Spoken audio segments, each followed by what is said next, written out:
My name is Alara Quinn, 30 years old.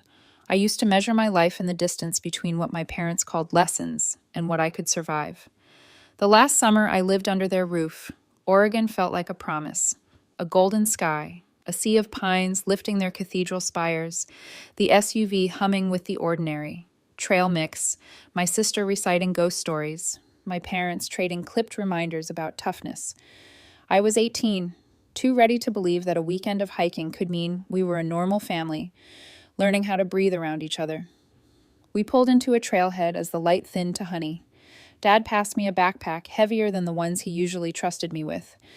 "Go scout a bit," he said, tone casual, eyes not quite meeting mine. "We'll set up camp nearby." Mom adjusted the strap on my shoulder, a gesture that felt like a pat on a dog's head, and kissed the air next to my temple. "You want independence?" she murmured. "Practice it." And that was love in our house. Nothing soft unless it could be converted into a spine. I headed down the path anyway, because belief makes you stubborn. Pine needles whispered under my boots. Sap scented the air like a sharp warning. I kept stopping to listen, thinking I could hear their voices behind me, thinking this would be one of those brief, awkward afternoons that later turned into a story we pretended was funny. When I looped back an hour later, the clearing was empty.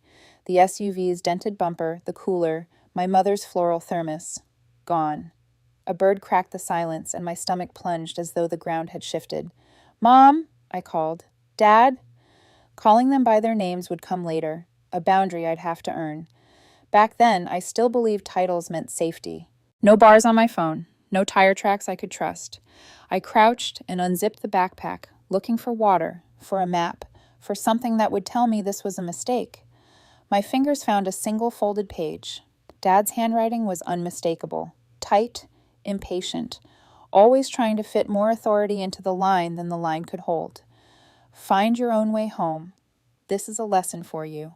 I read it twice, as if repetition might conjure a saner version. Heat washed through me, then cold, like metal left in the sun. There are betrayals that feel like a door slamming. This felt like the house dissolving. I stood because I didn't know what else to do. When panic arrives, your body negotiates for you. Breathe. Pick a direction. Move. I picked the narrow trail that seemed less cruel than the others. Underbrush snagged my calves. A root caught my boot and I went down, palms skidding, the sting bright and stupid. I laughed once, angry, disbelieving, then kept going. I sipped water too fast and rationed it too late. A crumpled map in the top pocket looked authoritative until I realized I had no landmark, no orientation. Somewhere above the trees, a jet drew a needle scratch through the sky, proof that a world existed where people kept their appointments and picked up their children, where lessons came with seatbelts. Time got weird. An hour or 3, the light turning coins of gold, then copper. Somewhere in the brush behind me, something heavier than a squirrel moved, and my heart sprinted. I imagined eyes in the dim and thought, not for the first time, that my parents had confused cruelty with clarity. Maybe that was the point.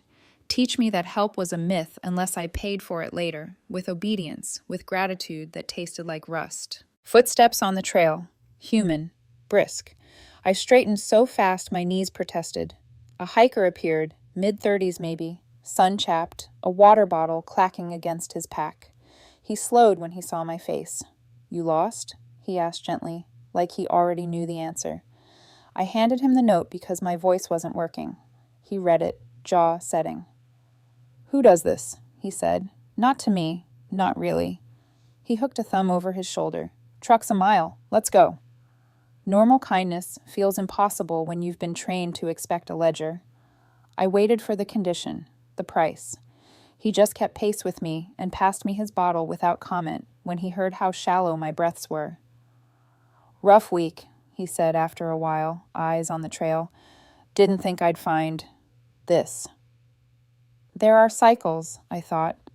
People hurt, then hand their pain forward like a family heirloom. Someone has to set it down. The truck was a merciful blue thing on a dirt road. At a gas station, he slid his phone across the console. "Call whoever will come," he said. I dialed my aunt with hands that shook, part shock, part the unraveling of a belief I should have abandoned years ago. She answered on the first ring. Alara? Her voice was Annette. I told her enough. The forest, the note, the empty clearing. Stay put, she said, tone going iron. I'm an hour out. The hiker waited with me under the buzzing lights by the ice chest, bought me a granola bar, and pretended not to notice when I failed at not crying. You're tougher than they think, he said when my breathing evened. Toughness is surviving and still wanting gentle things. My aunt's car came in fast, brakes hot, her face a map of fury and relief. She didn't ask the questions I couldn't answer. She hugged me like the word home could be rebuilt out of arms alone, and then turned to the hiker with a nod that held the gravity of a debt I could live with. In the passenger seat, the silence felt safe for the first time all day. I stared out at dark fields and thought about the house I would not be returning to, the versions of me that would stay there and learn to love the lesson more than the truth. At her place in Bend, my aunt made a guest room look like a plan. Cool sheets, a lamp throwing a circle of warmth, a glass of water sweating on the nightstand. This is your home now, she said, and there was no test in it, no riddle. When my mother called a week later, voice sharp as a ruler across a knuckle, I answered with hands that had stopped shaking. You need to grow up, she snapped, skipping hello.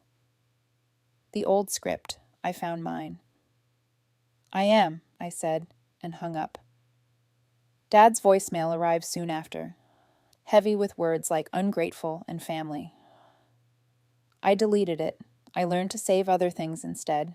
Screenshots, dates, small proofs that would matter if they ever tried to rewrite what had happened. People who harm you often return not with apologies, but with edits. That night, in my aunt's kitchen, a lamp humming, the window black with our reflections, I made a vow I could keep. I would build a life where lessons didn't come wrapped in fear. I would measure love by the gentleness it allowed, not the bruises it explained. I didn't know yet how far that vow would have to stretch, or how loud the past would knock when it ran out of money and found the internet. I only knew that when they drove away in that forest, something else pulled up in its place. The first clean boundary, idling, waiting for me to get in. For a long time after the forest, silence became my safest language. My Aunt Marion understood that without needing to ask. She never said the words, your parents, only when you're ready, and somehow that small courtesy stitched air back into my lungs. Her house in Bend smelled like antiseptic and lavender, the signature of a nurse who lived alone for too long, but kept space open for emergencies. She cleared a corner of her living room for my textbooks, told me, if you want school, we'll figure it out, and went back to her tea as if she hadn't just changed the trajectory of my life. College seemed impossible at first, a world for people who'd been told they mattered. But the idea stuck. Maybe because it was mine, untouched by anyone's lesson plan. I spent nights hunched over her kitchen table filling out applications, scribbling essays about resilience that made me nauseous to reread. Marion would slide a mug of coffee toward me and correct my grammar with the red pen she used for patient charts. When the acceptance letter from the University of Oregon arrived, I didn't scream or cry. I just folded it neatly, smoothing the paper like a fragile truth, and whispered, I'm not going back. Marion's smile was small and proud. Then go forward. The next years blurred into a slow rebuild. I studied social work, drawn to the idea of fixing the kind of fractures I'd been born into. My mornings began at a coffee shop a few blocks from campus, steaming milk, burning my hands, pocketing enough tips to cover books. My afternoons belonged to lectures about empathy, systems, advocacy. Words like resilience and boundaries started to sound less like jargon and more like coordinates. At night, I'd walk home through drizzle, my backpack heavy with borrowed texts and the quiet satisfaction of movement. Marion's house became a rhythm. She worked double shifts, came home smelling of antiseptic and exhaustion, and still asked about my day. Sometimes I'd find $20 tucked into my bag with a note that said snacks. I'd roll my eyes, then hug her anyway. We had a rule. She didn't push me to talk about my parents, and I didn't pretend I didn't need her. It worked. One evening, over the hum of her kettle, she said, you could help people who've been through what you have. I'm trying, I said. She nodded. Try bigger. That challenge echoed in my head weeks later when I stumbled into a volunteer fair near campus. The community center booth was underfunded and overbright, manned by a woman in her late 20s with sharp eyes and a ponytail that didn't care what anyone thought. "We run youth programs," she said, sliding me a clipboard. "You look like someone who likes impossible jobs." Her name was Kristen Walsh. She was studying nonprofit management while juggling 2 part-time jobs and a laugh that cut clean through cynicism. I signed up for a Saturday shift. That first day, I helped corral a group of middle schoolers trying to turn team-building exercises into chaos. When one kid refused to join, I knelt beside him and said quietly, "You don't have to, but if you stay, you'll see it's not as dumb as it looks." He joined 10 minutes later. Kristen noticed. After the session, she said, "You're not just here to tick hours, are you?" "No," I said. "I'm here because I was them once." That was the start. We became a strange kind of duo. Her spreadsheets, my gut instincts. She handled grant forms with the precision of a surgeon. I handled the kids with the patience of someone who knew how long it took to trust adults again. Late nights after workshops, we'd sit on the center's cracked steps, eating vending machine chips, swapping stories about the people we wanted to become. "You ever think of running your own thing?" she asked once. "Like what?" "Something that teaches what school doesn't, how to fall apart and rebuild." I laughed. "That sounds like therapy disguised as a club." She grinned. "Exactly." The seed was planted. Meanwhile, my parents' absence became its own discipline. They called twice that first year, both times numbers I didn't recognize, both times the straight to voicemail. Their voices were exactly as I remembered, clipped, disappointed, unbending. I didn't delete the messages right away. I archived them, tiny fossils of who they were. Proof, not memory. It felt strategic, not sentimental. Marion caught me replaying one once. She didn't scold. She just said, "Don't build a museum out of their ruins." I smiled because she was right, but part of me needed the reminder of what not to return to. By senior year, the idea that Kristen had teased over vending machine chips started to feel real. We drafted outlines on napkins, a small nonprofit teaching life skills to kids who needed more than lectures. Bright Futures, we called it. A name simple enough to fit on a poster, wide enough to hold everything we hoped to do. I was 24, broke, and idealistic, but the thought of turning my survival into structure made me feel powerful. Kristen was relentless. "We can apply for grants," she said. "We can rent a classroom. We can start with 5 kids." "And if no one shows up?" I asked. She shrugged. "Then it's just us learning something new." Marion offered to help us incorporate, using her savings for the registration fees even after I protested. "Consider it an investment," she said. "In you, not them." I cried in the hallway where she couldn't see me. The first grant was microscopic, $5,000. But when the check arrived, Kristen framed the letter like it was a diploma. We celebrated with dollar store wine and takeout pizza. Between laughter, she said, "You know, you're not just surviving anymore." I blinked at her, half tipsy, half terrified by how much I wanted to believe that. "Then what am I?" "Someone building a life that doesn't need approval." That night, I stayed up long after she left, rewriting our mission statement until the words sounded like a promise to my younger self. Teach what I had to learn the hard way. By 26, Bright Futures had a small office, bare walls, secondhand desks, a corkboard full of kids' drawings that said things like, "I can do hard stuff." Every workshop felt like a mirror held up to the past, teaching kids to speak up, to set boundaries, to believe that lesson didn't have to mean punishment. Marion visited one afternoon, watching from the back as a group of 12-year-olds practiced introductions. "Hi, my name is," they said in shaky voices, learning how to take up space. My aunt's eyes softened. "You turn pain into curriculum," she whispered. I smiled. "It's all I know how to teach." When Kristen and I locked up that night, the sunset caught in the glass doors, the reflection of us older and stronger than I remembered being. I thought about that note from 12 years ago. Find your own way home. I had, just not the way they intended. What I didn't know was that the people who left me in the woods were already watching from afar, waiting for the right moment to step out of the trees again. The next few years felt like flight, not away from something, but toward everything I'd spent half my life believing I'd never deserve.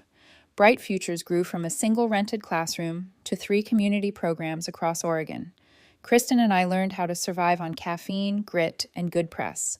When a local news outlet featured us under the headline, "Two Women Turning Pain into Purpose," I clipped the article, taped it to the office wall, and didn't tell anyone how badly my hands shook. The attention brought donors, volunteers, and the quiet thrill of legitimacy.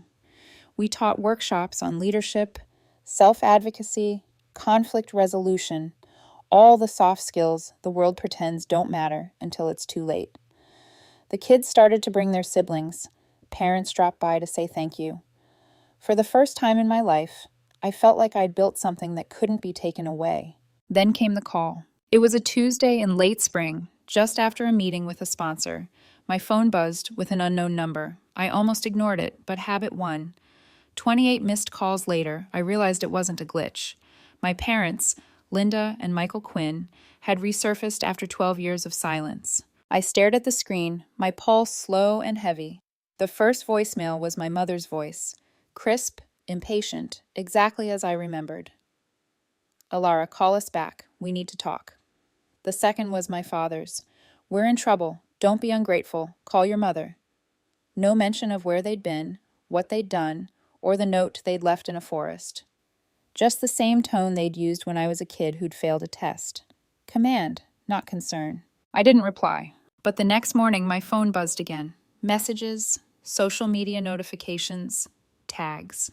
My parents had created public profiles and started following me. Following. The word hit like a physical thing. They'd liked photos from our youth events, commented "so proud of our daughter" under videos of me speaking to kids about resilience.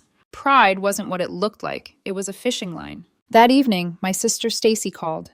I hadn't heard her voice in nearly a decade. She'd stayed close to them, or maybe she'd been kept close. Her voice wavered, brittle at the edges. "Alara, they know everything. The nonprofit, the donors, the press. They think you're rich." I laughed, bitter. "Rich?" Kristen and I split coffee bills with coins. "I'm serious," she whispered. "They've been watching you for months. Mom's showing your videos at church, saying you owe them for raising a success." Raising? I almost asked if she meant the same people who left me in a national forest, but the ache in her tone stopped me. "Stacy," I said carefully, "why are you warning me now?" A pause. "Because they're desperate, and because I can't watch them do it again." Her words stuck to my ribs like stones. I called Kristen, pacing the office. "They're back," I said. "They've been stalking my work online." Her reaction was instant. No hesitation, no shock, just the clean, focused anger of someone who's seen manipulation before. "They don't get access to you again. Not through guilt, not through Instagram likes." "I already blocked them," I said. "Good," she replied, "because people like that only knock when they're losing everything." She was right. The next day, I learned from Stacy that our parents' investments had gone bad. Real estate deals in Arizona, condos that tanked in value. They'd lost nearly everything. "They're broke," Stacy said flatly, "and they think you owe them for all those lessons." Lessons. The word felt radioactive. That night, I found myself staring at my old press photo, me in a blue blouse, smiling, confident, unrecognizable from the terrified girl in the forest. They'd watched me become that person, waiting for the moment it could be useful to them. I opened my email to a new message. From Linda Quinn. Subject: Family should help each other. Body: we know you have the means. Don't turn your back on us now. No greeting, no apology, just expectation. Like all the years in between were an inconvenience. I hovered over the delete key. Instead, I forwarded it to Kristen with a single line. "You were right." Her reply came a minute later. "They want money. Don't give them your peace instead." For days, I tried to shake it off. I threw myself into work, planning a summer leadership camp for 50 kids. Every detail, the games, the schedules, the meal plans, felt like armor. But whenever my phone buzzed, dread coiled in my chest. Then the comments started. Under a video about Bright Future's new program, a user with my mother's profile picture wrote, "So proud of our daughter for all she's done. We taught her everything she knows." I froze. Hundreds of likes. People replying with heart emojis, oblivious to the history buried beneath the sentence. I clicked through her account. Curated photos, smiling captions about family values, her and my father standing in front of their old house like nothing had burned down between us. I felt my pulse in my fingertips. For 12 years, I'd been the girl who walked out of the woods. Now they were rewriting the map, claiming they'd led me home. Stacy texted again. They're not going to stop. When I looked up, Kristen was watching me from across the office, laptop open. You okay? They're using social media to rewrite history, I said. She tilted her head, calm but sharp. Then we'll write it louder. I didn't know yet what she meant. Not until the next phase began, when my parents decided that public pride wasn't enough to get what they wanted, when admiration turned into accusation. But that night, I couldn't sleep. I sat on my balcony with my phone glowing against the dark, scrolling through every lie they'd typed, every false smile they'd posted. The forest was gone, but the lesson hadn't changed. Some people don't leave you to teach strength. They leave you to test how much of yourself you're willing to lose before you stop calling it family. And this time, I wasn't about to fail. It started quietly, the way rot always does. Small comments buried under old photos, subtle shifts in wording that turned affection into accusation. At first, I thought I could ignore it, but the internet feeds on drama, and my parents had learned to weaponize the one thing they'd always valued most: control. One morning, Kristen burst into the office, laptop in hand, face pale. "Alara," she said, voice clipped, "you need to see this." My mother's post filled the screen. A photo of me at a Bright Futures event, surrounded by kids, captioned, "Our daughter, who abandoned her family after we sacrificed everything for her. Now she calls herself a hero while her parents struggle." Some lessons come back around. It had thousands of likes. The comment section was a wildfire of strangers demanding I do the right thing, asking how I could leave my parents to suffer. My father had reposted it, adding, "We gave her everything. She gave us silence." I stared at the screen until the words blurred. Kristen closed the laptop, her hand steady on mine. "We're not reacting yet," she said softly. "We respond, but on our terms." The damage spread faster than logic could keep up. My inbox flooded with hate mail. One read, "How dare you preach about kindness while your parents are homeless?" Another said, "Your nonprofit is a scam. Help your family first." Sponsors started asking questions. A board member called, hesitant, trying to get context. Even the kids noticed the shift in my expression, the tension behind my smiles. It felt like the forest all over again. Except this time, the trees had Wi-Fi. Kristen took over crisis mode like she'd been preparing for it all her life. "We need evidence, Mom," she said, pacing the office. "Everything they've sent you. Every voicemail, every email, every screenshot." I hesitated. "You think people will believe me?" She looked up, her voice low but fierce. "Truth doesn't need to shout. It just needs proof." We spent that night sorting through years of archive messages, the ones I'd kept more out of habit than foresight. The note in the forest had burned, but I'd learned to keep receipts. Emails demanding money for family investments. Texts guilting me with phrases like, "Don't forget who made you who you are." My father's attempt to rewrite the past. "We were only trying to teach you resilience." Kristen's jaw tightened. This isn't just manipulation, it's extortion disguised as parenting. By midnight, we had a folder thick with digital evidence. She labeled it Truth Files. It felt both absurd and holy. Then Stacy called. I expected another warning, but her voice was shaking for a different reason. "They've been planning this," she said. "I found old drafts of posts, even emails to relatives calling you a liar. They said abandoning you was their tough love experiment. They're proud of it." My throat tightened. "Why are you helping me now?" "Because I can't keep pretending I don't see who they really are." A pause. "And because I wish I'd walked away with you." For the first time in years, her words didn't sound like betrayal. They sounded like surrender. The next few days were chaos. News blogs picked up the story. "Charity founder accused of abandoning parents" was the headline that made my stomach flip. Kristen tried to shield me from the comments, but curiosity is its own punishment. People dissected my childhood like a crime scene. Some defended me, others demanded proof. Proof, that was something I finally had. Kristen brought in a friend, a lawyer named Maya, who specialized in online defamation. She reviewed everything, her tone professional, but incredulous. "They've crossed the line," Maya said. "We can counter this legally, but public truth will move faster than any court case." You need to speak, not to fight, but to reclaim. The idea terrified me. Speaking had always been the trigger that got me punished. But silence, I realized, had never protected me either. That night, I couldn't sleep. I sat on my bed with my laptop open, scrolling through the lies my parents had posted. Ungrateful, cold-hearted, selfish. The same words they used when I was a teenager asking for space. My reflection in the dark screen looked older than I felt. Steadier, maybe. You taught me lessons, I whispered. Now it's my turn. The next morning, Kristen and Maya met me at my apartment. We drafted a statement. Careful, factual, calm. No insults. Just truth. We attached screenshots, timelines, the email where my mother demanded financial support, the one where my father wrote, "You owe us your success." Kristen read it out loud once, then looked at me. We can post this as an article, or I can say it myself, I finished. She smiled, proud and worried all at once. Then we do it right. Live stream, controlled, transparent.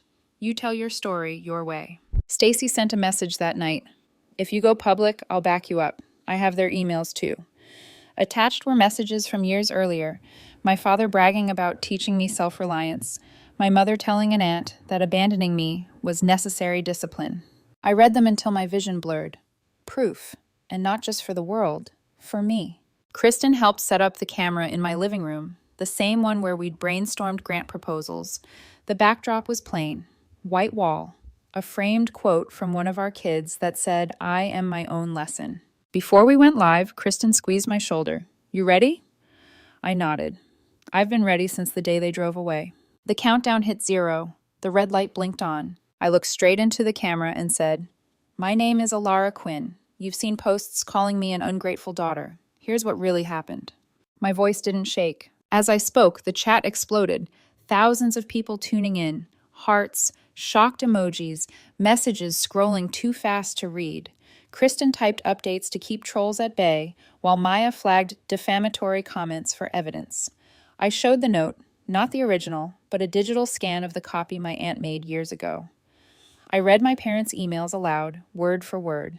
I didn't plead or justify. I told the story exactly as it was. The forest, the note, the silence, the comeback. When I finished, the red light flicked off. Kristen exhaled like she'd been holding her breath for 12 years. You did it, she whispered. You finally answered them. But outside that quiet apartment, the storm had only just begun. The live stream was supposed to be a last resort, a flare in the dark. I hadn't expected it to set the horizon on fire. Within hours, clips of my statement flooded every corner of the internet. Hashtags sprang up. #Ilara Truth, #Forest Lesson, #Stand with Ilara. Strangers stitched the story. News outlets ran headlines like, "Nonprofit leader exposes parents' psychological abuse." And within a day, my parents' accounts went private. Kristen stayed by my side that night, laptop open, tracking the ripple effect in real time. The chat from the stream still scrolled beside us, comments pouring in. You're brave. They don't deserve you. You taught us what boundaries really mean. For every hateful message, there were hundreds of voices that finally understood. I didn't feel triumph, just exhaustion. Vindication is quieter than people think.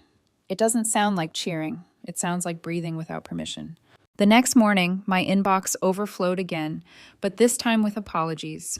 Donors who'd pulled back wrote to say they were sorry for doubting me. Kids from Bright Futures sent messages like, "Miss Ilara, you showed us what courage looks like." Even a journalist requested an interview, an opportunity to tell the full story on my own terms. When Kristen handed me her coffee, she smirked softly. Guess we're trending for something that matters. I smiled, a small, cracked thing. Feels strange being seen for the truth. Truth's been waiting a long time, she said. 3 days later, an email arrived that made my hands go cold. It wasn't from my parents, but about them. A law firm representing their former real estate partners reached out. The partners were filing a defamation suit, not just because of what my parents had posted about me, but because those same public lies had exposed patterns of deceit in their business. Deals collapsing, assets frozen, investors withdrawing. The lawyers' words were careful, clinical. Their credibility has imploded. Your testimony may not be required, but we wanted you to be aware. For a long moment, I just stared at the screen. I wasn't happy, just hollow. Justice, when it finally arrives, never tastes sweet, just necessary. A few days later, another message slid into my mailbox. Handwritten. My mother's handwriting, impossible to mistake. Alara, we made mistakes. We were desperate. You've humiliated us publicly. Please, for the sake of what's left of this family, call me. There was no apology in it, only self-pity wrapped in cursive. I tore it once, then again, until the pieces looked like pine needles scattered across my desk. 2 hours later, my father emailed. We didn't mean to hurt you. Can we meet? I didn't open it. Some words don't deserve eyes anymore. That night, I visited my aunt's house in Bend. The same warm lamp glowed in the kitchen, the same hum of her ancient refrigerator. She hugged me and said, "You look lighter." "I think I finally stopped carrying their lessons," I said. She smiled. "Good. Make room for your own." The following weeks felt like the first inhale after years underwater. Bright Futures not only survived, but thrived. Donations doubled, new volunteers signed on, and our summer camp reached full capacity within days. The community saw the truth, not because I screamed it, but because I lived it. At the opening ceremony for our new Portland Center, the air buzzed with laughter and the smell of fresh paint. Kristen stood next to me, clipboard in hand, pretending not to cry. "Remember when we couldn't afford a second printer?" she joked. "Now we've got 3 and a broken coffee machine," I said, laughing. Stacy showed up that afternoon. She stood at the back, nervous, her hands twisting the strap of her purse. When our eyes met, she mouthed, "I'm sorry." I walked over and hugged her.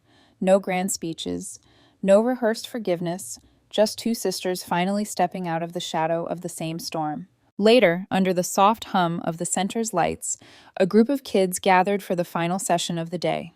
One girl, small, shy, 12 maybe, stood up to share her goal. "I want to be someone who doesn't let people decide who I am." The room went still. I felt tears sting my throat. "That's a good goal," I told her. "Keep it. It'll take you far." As the kids clapped, I thought about that note in the forest, the one that was supposed to break me. Find your own way home. They meant it as punishment. I turned it into direction. Now, standing in a room full of children learning how to be their own person, I realized I'd done exactly that. I had found my way home, not the one built by blood and obligation, but by choice, by love freely given. When the event ended, Kristen locked the doors and leaned against the wall. "So," she said, "lesson learned?" I smiled at her, the kind that comes from years of surviving. "No, lesson rewritten." Outside, the evening light bled gold across the windows, soft and steady. Somewhere in that glow, I could almost see the younger version of myself, mud-streaked, shaking, but still walking. She'd been right to keep going. Because sometimes the cruelest lesson becomes the map to everything worth finding. I'm Alara Quinn, and this is the life I built, not the one they left me to survive.